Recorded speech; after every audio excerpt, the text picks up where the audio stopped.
Sira niya guys. Yung kanina para madukot nyo,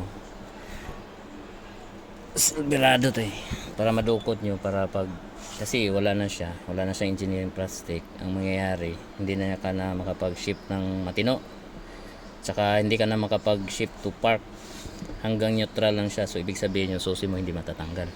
Ito lang yan, ito yung steering adjuster lock. Ibaba nyo lang to, tapos ito lang, masusungkit to ng kamay.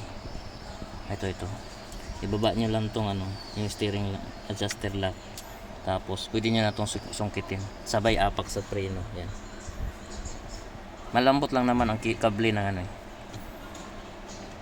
shifting cable ng Silverado, kaya ng kamay. Tapos pag na-park nyo na, pwede nyo nang i-start ulit or tanggalin yung susi, tapos i-cambio nyo lang. Pag gusto nyo ng gamayin nyo lang to dito, ganito lang, kahit itong daliri lang yung gamitin nyo. Pag yan, kunting tips lang.